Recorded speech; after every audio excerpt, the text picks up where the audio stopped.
નમસ્કાર દર્શક મિત્રો, જીકે ટીવી ન્યૂઝમાં આપનું સ્વાગત છે।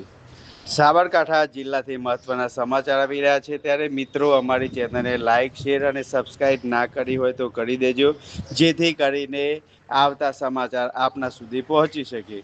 જોઈએ હવે સાબરકાંઠા જિલ્લાના હિંમતનગરમાં ગઈકાલ પડેલા ખાડા બાબતેના સમાચાર।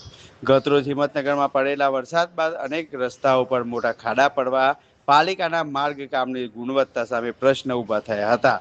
ગુલમાળો સોસાયટી સહિતના વિસ્તારમાં રસ્તા પર જંગલ જેવી સ્થિતિ સર્જાઈ હતી અને વાહન ચાલકોએ ભારે હાલાકીનો સામનો કરવો પડ્યો હતો।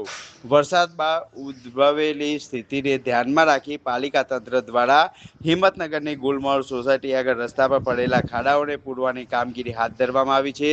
સ્થાનિકોનું કહેવું છે કે માત્ર ખાડા પૂરવાથી નહીં, પરંતુ રસ્તાનું કાયમી અને ગુણવત્તાસભર સમારકામ કરવામાં આવે તેવી માંગ ઉઠવા પામી છે। નમસ્કાર દર્શક મિત્રો, જીકે ટીવી ન્યૂઝમાં આપનું સ્વાગત છે।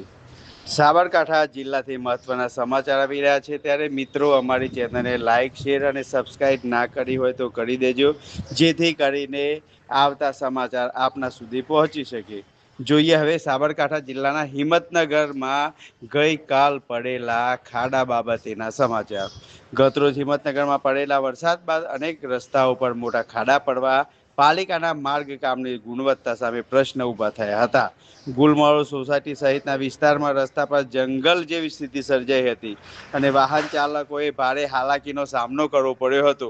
વરસાદ બાદ ઉદ્ભવેલી સ્થિતિને ધ્યાનમાં રાખી પાલિકા તંત્ર દ્વારા હિંમતનગરની ગુલમાળો સોસાયટી આગળ રસ્તા પર પડેલા ખાડાઓને પૂરવાની કામગીરી હાથ ધરવામાં આવી છે। સ્થાનિકોનું કહેવું છે કે માત્ર ખાડા પૂરવાથી નહીં, પરંતુ રસ્તાનું કાયમી અને ગુણવત્તાસભર સમારકામ કરવામાં આવે તેવી માંગ ઉઠવા પામી છે।